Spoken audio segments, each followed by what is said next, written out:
తిరుమల పవిత్రతను కాపాడేందుకు పకడ్బందీ చర్యలు అవసరమన్నారు బీజేపీ ఎమ్మెల్యే రాజాసింగ్. ఏడుకొండలపై అన్యమత ప్రార్థన చేసిన హిందూయేతరుల్ని గుర్తించి అరెస్టు చేయాలని డిమాండ్ చేశారు.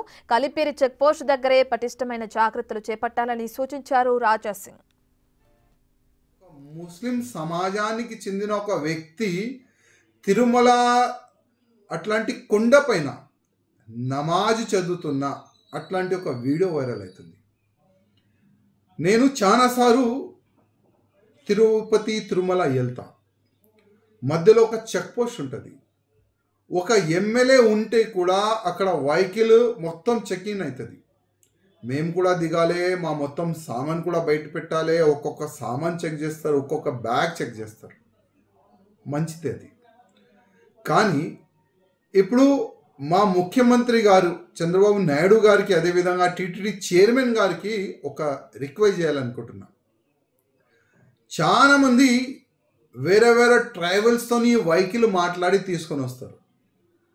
మీరు సామాన్ చెక్ చేస్తారు, వెహికల్ ఆపుతారు కదా, అసలు ఆ డ్రైవర్ ఐడి కార్డు కూడా మీరు చెక్ చేయాలని నా ఒక నివేదిక. ఒకవేళ ఆ డ్రైవర్ ముస్లిమ్స్ ఉంటే, క్రిస్టియన్స్ ఉంటే ఇమ్మీడియట్గా ఆయనకి అక్కడి నుంచే పంపించేసేయండి.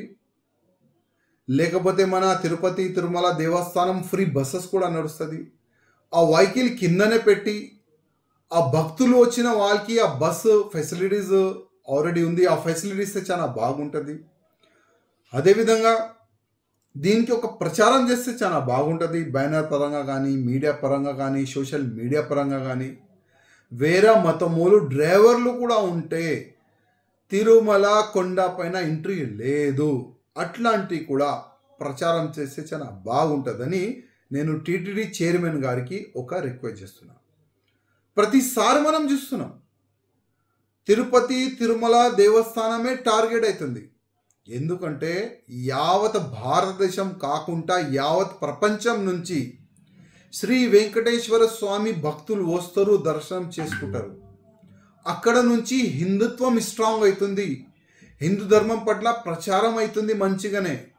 కానీ అట్లాంటి పవిత్రమైన గుడికి అపవిత్రమైన చేయనికి చాలా వరకు కుట్రలు జరుగుతుంది. అందుకోసం ప్రత్యేకంగా మా ముఖ్యమంత్రి గారికి, ప్రత్యేకంగా టీటీడీ చైర్మన్ గారికి నేను రిక్వెస్ట్ చేస్తున్నా. వచ్చే డ్రైవర్ ఐడి కార్డు మీరు చెక్ చేయాలి, వాళ్ళకి రిటర్న్ పంపించాలి ఒకవేళ ఆయన హిందూ లేకపోతే.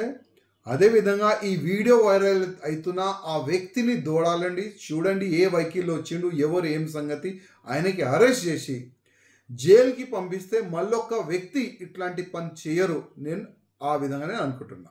ఇమ్మీడియట్గా ఆ వ్యక్తిని అరెస్ట్ చేయాలని నేను మా ముఖ్యమంత్రి గారికి రిక్వెస్ట్ చేస్తున్నా.